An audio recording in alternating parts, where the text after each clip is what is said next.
Caros alunos, a nossa aula de hoje é sobre cristaloquímica. Sejam bem-vindos.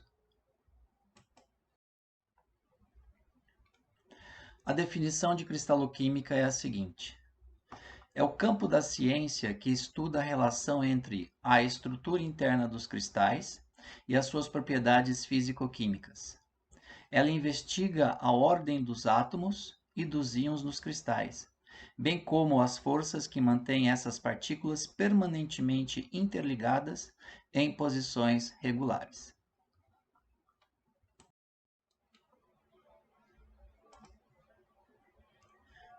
Com relação ao tamanho e à forma dos átomos e íons. Os átomos e íons representam a unidade estrutural construtiva de todos os cristais. Ou seja, eles são os constituintes, então, da nossa célula unitária, que a replicação da célula unitária vai ser, então, o nosso retículo cristalino. Podem ser imaginados, no caso dos cristais, como sendo construídos a partir de constituintes esféricos, no caso dos átomos ou íons, mais ou menos deformados, posicionados regularmente e que se tocam entre si. Temos, então, considerar o raio das esferas, no caso, os raios atômicos ou iônicos. Então, 0,01 vezes 10 a menos 10 equivale, nesse caso, então, ao angstrom. Angstrom tem a dimensão de 10 elevado a menos 10 do metro. E os raios efetivos e cristalinos, que é o conjunto de raios de íons utilizados para um grande número de estruturas. Tá? Analisaremos agora os íons negativamente carregados e os íons positivamente carregados. As cargas elétricas e os tamanhos relativos dos íons comuns em minerais, é o que mostra essa nossa tabela. Os números dentro dos íons são os raios mostrados em unidades angstrom. 1 angstrom é igual a 10 elevado a menos 10 do metro. Então, no caso, as partículas negativamente carregadas, nós temos o oxigênio, 1,40, que é o seu raio, o flúor, 1,36. O enxofre tem 1,84 de raio e o cloro 1,81 de raio. Lembrando que o raio é medido em angstrom, tá? Como diz aqui o texto, e o angstrom é 1 vezes 10 a menos 10 do metro. Já os íons positivamente carregados, ou seja, os cátions, nós temos o sódio, 0,99 é o seu raio, o cálcio é 1, o alumínio 0,39, o silício 0,26, potássio 1,37, ferro 2, 0,63, ferro 3, 0,49, carbono 0,15, magnésio 0,72. Então, com isso, nós temos as cargas elétricas, que são esses números aqui, em cima, né, das colunas aqui dos átomos. E nós temos, então, o tamanho relativo desses átomos aqui. É interessante que o tamanho relativo dos átomos vai ser muito importante para que nós entendamos, principalmente no momento da substituição dos elementos químicos para constituir, por exemplo, a minha célula unitária. Né? Essa célula unitária vai ser importantíssima, principalmente quando da montagem do meu retículo cristalino no processo de cristalização da minha substância que vai formar o meu cristal.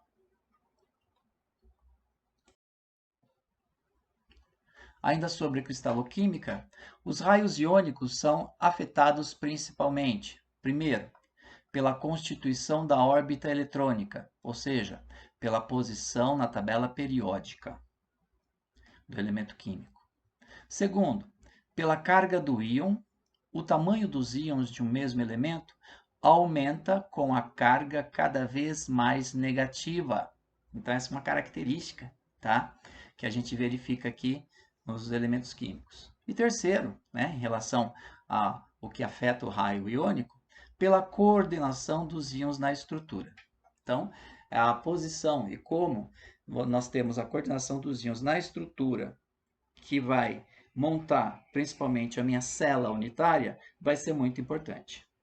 Os íons nas estruturas dos cristais não possuem a forma de uma esfera perfeita. A deformação ocorre pelo efeito das forças de atração. Quais são esses efeitos? O efeito polarizador, que no caso dos cátions, as partículas polarizáveis, que são os ânions. Estas sim são as deformáveis, tá? Então, quando a gente verificar a estrutura real mesmo, né, em microscópio eletrônico de transmissão, onde observamos em nível atômico, ou seja, em angstroms, então é possível verificar essa característica aqui, tá? Então, as estruturas cristalinas, no caso, nem sempre possuem uma esfera perfeita. No caso da montagem do que seria da minha célula unitária representativa, né, que estaria sendo verificada nesse microscópio eletrônico de transmissão. Ok?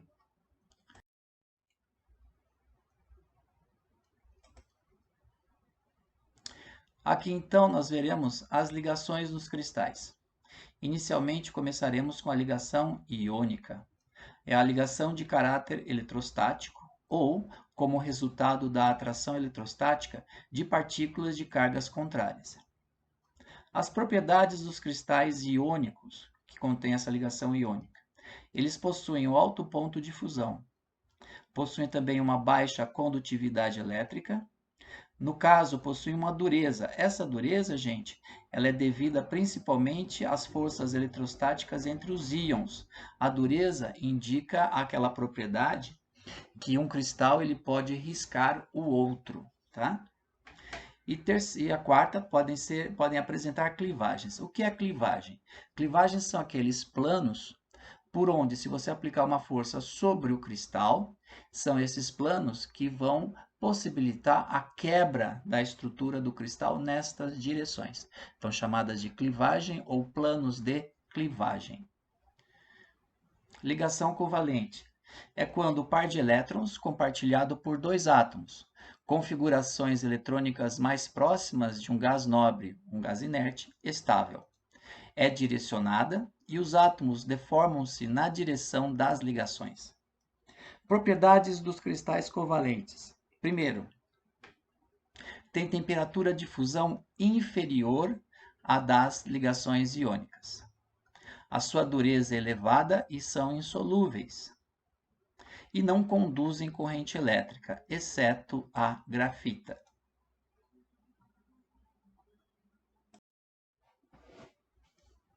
Ligação metálica. Ela é típica para os metais puros. Os elétrons preenchem os espaços entre os átomos do metal, formando, entre aspas, um gás eletrônico ou uma nuvem ou mar de elétrons livres. Tá? Essa é a visualização que se dá para a ligação metálica. Propriedades dos cristais que contêm a ligação metálica. Eles possuem alta condutividade elétrica e térmica. Eles têm uma alta ductilidade e maleabilidade. E tem um brilho metálico, ou seja, tem uma alta refletividade. São essas características, então, para os cristais metálicos. Ligação de Van der Waals. São as interações mais fracas de ligação. Sua resistência é menor do que a dos tipos anteriores. Em minerais são raras, exceto em estruturas lamelares, que aquelas são estruturas em lamelas, em planos, por exemplo, no caso da grafita, e silicatos lamelares, que são os filosilicatos. Propriedades dos cristais que possuem ligação de Van der Waals. Possuem clivagem mais acentuada, ou seja, são mais facilmente quebráveis naquelas direções onde ocorrem essas ligações de Van der Waals. Possuem uma dureza mais baixa e tem um ponto baixo de fusão. Tá?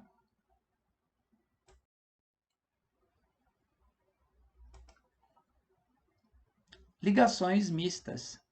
Todas as ligações na prática não se encontram de forma isolada. Então as ligações são quase sempre uma mistura, por isso então chamamos de ligação mista, né?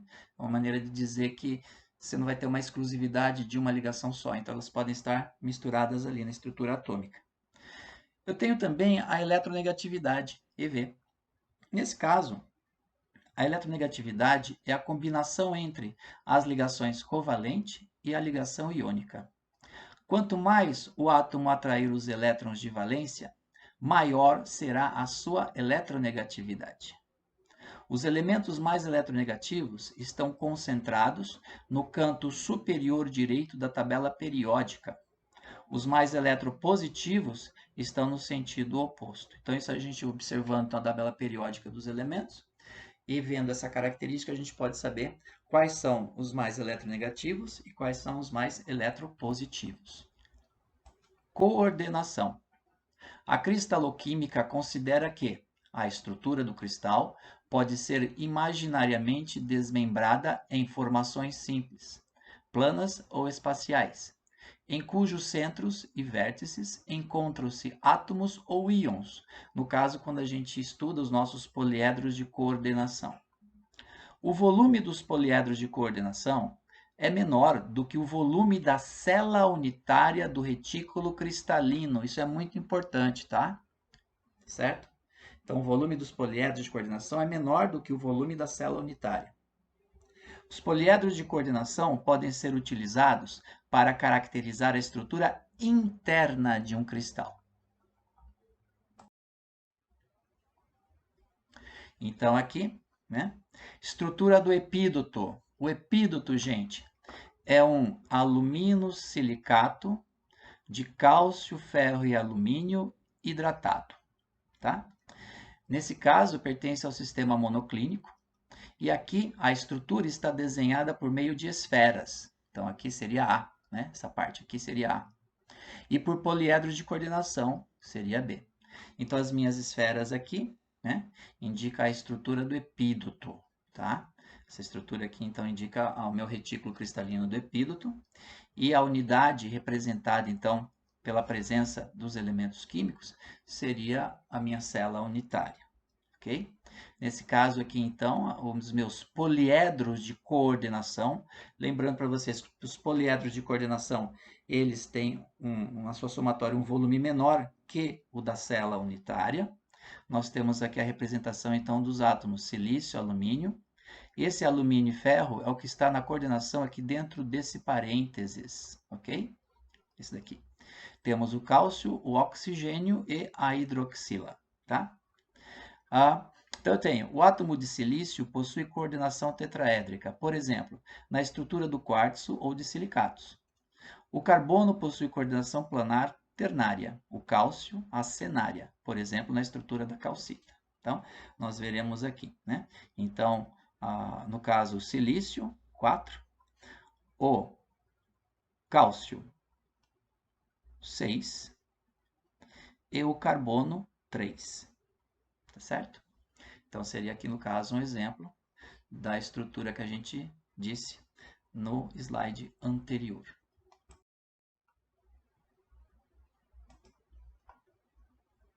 Átomo central. O que é o átomo central? O átomo central é quando nós temos o íon ou átomo localizado no centro do poliedro. Quando a gente faz o desenho do poliedro, a gente localiza no centro um pontinho. Esse pontinho representa o íon ou o átomo, né? E nos vértices, geralmente nós temos então os ânions posicionados. Então essa representação ela é típica quando nós fazemos nos poliedros cristalinos. Número de coordenação, NC. O número de ânions ao redor do cátion central determina o número de coordenação. Então, nesse caso, os números de coordenações mais frequentes são 3, 4, 6, 8 e 12. Então, possivelmente, eu posso ter esses valores aqui, que vão estar ao redor do meu átomo central, numa estrutura de um poliedro cristalino, dependendo, então, da composição química, dependendo, então, do arranjo da sua estrutura. Então, agora, gente, nesse slide nós temos aqui a representação dos números de coordenação mais comuns e os poliedros de coordenação respectivos. Nos dois últimos casos, trata-se de um dos tipos de empacotamento compacto de esferas idênticas. O átomo central é idêntico aos da vizinhança. Então, vejam aqui. Eu tenho número de coordenação 3. Faz, então, uma estrutura ternária planar. Então, 1, 2, 3, ternário, planar, com um átomo central aqui. Então, número de coordenação 3. Número de coordenação 4, que é aquela tetraédrica. Então, tenho meu átomo central, então ao redor dele eu tenho 4 átomos. ao seu redor. Número de coordenação 6, que é a octaédrica. Então, com relação ao meu átomo central, eu tenho 1, 2, 3, 4, 5, 6. Aqui, número de coordenação 8, que é a coordenação cúbica. Então, ao redor do meu átomo central, eu tenho 1, 2, 3, 4, 5, 6, 7, 8. Já o número de coordenação 12, eu tenho a ligação do cubo e octaedro. Então, temos aqui o átomo central, 1, 2, 3, 4, 5, 6, 7, 8, 9, 10, 11, 12 átomos ao redor do átomo central. E por fim também, como nós dissemos aqui, são modos diferentes da estrutura ser montada, né, como célula unitária. Nós temos aqui ligação de duas bipirâmides trigonais e de um pinacoide basal, também número de coordenação 12. Então, ao redor do átomo central formando essas duas estruturas. Então, duas bipirâmides trigonais e um pinacoide basal. 1, 2, 3, 4, 5, 6, 7, 8, 9, 10, 11, 12, tá? Então, aqui temos a nossa representação do que seriam dos números de coordenação, né? E as estruturas dos nossos poliedros cristalinos. Então, geralmente, assim como a gente entende, que seria no caso, né? Das estruturas basais, as estruturas mais básicas, que podem formar, por exemplo, a nossa célula unitária, né, para a formação do retículo cristalino. Vamos estudar agora os retículos de Bravais. A pronúncia é Bravais. Representam as configurações básicas dos diferentes tipos possíveis de células unitárias dos cristais. Bravais, ele foi um naturalista que por volta de 1720, a primeira metade do que seria do século XVIII, né?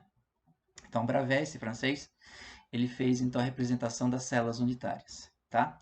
E ele definiu o que seriam alguns parâmetros que vão limitar essas estruturas como sendo realmente células unitárias. Vejamos. Para que um arranjo intermolecular seja considerado um retículo de Bravais, é necessário, primeiro, que a célula unitária permita que o sólido seja reconstruído por replicação, ou seja, que ele possa ser multiplicado N vezes. Então, a gente sabe que a célula unitária, por replicação, vai constituir o nosso retículo cristalino. A primeira condição. Segunda, que os planos são idênticos em faces opostas que sejam paralelos. Então, nas faces opostas, de um lado ao outro desse meu sólido, esses planos têm que ser paralelos entre si. Tá certo? Terceiro, as arestas. Lembrando que arestas é quando nós temos a junção, o encontro de dois planos, né? As arestas têm que ligar os pontos equivalentes na estrutura cristalina, ou seja, as arestas têm que ligar pontos que estão praticamente equidistantes, né? Que têm uma certa equivalência no caso da minha estrutura. Tendo essas três características sendo obedecidas, então Bravais ele considera como sendo um retículo de Bravais, que vão representar então as minhas estruturas básicas das células unitárias. Existem 14 tipos de retículos cristalinos fundamentais. Vejamos. Iniciamos aqui então a representação dos retículos de Bravais. Vejamos as características de cada uma delas. Eu digo que são células unitárias cúbicas. Primeiro, aquela célula unitária simples, onde eu tenho a posição dos meus átomos somente nos vértices do cubo. Eu tenho aquela chamada de corpo centrado. É quando, nessa minha célula unitária, além dos átomos existentes nos seus vértices, eu tenho um átomo presente no centro da célula unitária, por isso chamado de corpo centrado. E depois, a célula unitária cúbica de faces centradas. Nesse caso, então, em todas as faces do meu cubo, eu vou ter no centro dessas faces, então, um átomo, ou seja, um corpo centrado. Ok? Então, célula unitária cúbica simples, que é 1. Célula unitária cúbica de corpo centrado, que é 2. Célula unitária cúbica de faces centradas, que é 3. Bom, outros tipos. Célula unitária tetragonal, que no caso nosso paralelepípedo, né? Temos a célula unitária tetragonal simples, que são o posicionamento dos átomos nos seus vértices, e aquela célula unitária tetragonal de corpo centrado. É quando, além dos átomos que estão nos vértices desse paralelepípedo, eu tenho um corpo no centro da estrutura. Ok?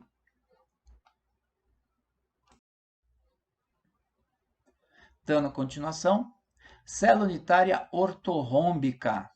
Na célula unitária ortorrômbica é o paralelepípedo, só que de base retangular, certo? Então temos célula unitária ortorrômbica simples, que é onde eu tenho somente os átomos nos vértices da minha estrutura. Célula unitária ortorrômbica de bases centradas, né? Onde, nesse caso, além dos átomos que estão nos vértices da minha estrutura, eu terei um elemento, um átomo, somente na base. Tanto na base aqui embaixo, quanto aqui em cima, ou seja, no seu paralelo, no seu plano paralelo, tá? Eu tenho também célula unitária ortorrômbica de corpo centrado. Nesse caso, além dos átomos que estão nos vértices, eu tenho um átomo que está no centro da minha estrutura. E por fim, célula unitária ortorrômbica de faces centradas. Como nós vimos nos outros exemplos, quando faces centradas, então para cada face desse meu paralelepípedo, eu tenho um corpo centrado, né, no meio dessa face. Além disso, em todos os vértices eu tenho a presença de outros átomos. Na sequência, célula unitária monoclínica. Célula unitária monoclínica é quando o meu eixo X ele tem um ângulo maior ou diferente de 90 graus em relação ao plano formado pelos eixos X, Y e Z. No caso aqui, então, célula unitária monoclínica simples é quando eu tenho a minha estrutura e os átomos presentes somente nos vértices. E célula unitária monoclínica de base centrada, que é quando então eu tenho, além dos átomos presentes nos vértices da estrutura, eu tenho então um elemento somente na base e no seu plano paralelo em cima.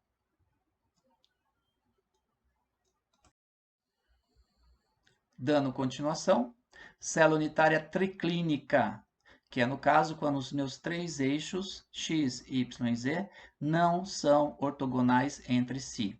Então eu tenho nesse caso célula unitária triclínica simples, onde somente eu tenho os átomos presentes então nos vértices da minha estrutura.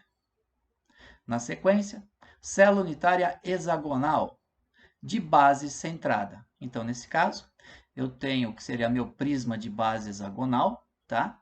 Sendo que nos vértices eu tenho a posição dos átomos e, como são bases centradas, na base e no seu plano paralelo, eu tenho então um outro átomo no meio desse plano, tá? Por fim, célula unitária trigonal simples. Então, no caso da célula unitária trigonal simples, eu tenho somente então os átomos nos vértices dessa estrutura. Assim, gente, nós conseguimos observar como é o desenho, como é a definição do que seriam das 14 estruturas, né, definidas e observadas, né, por Bravais.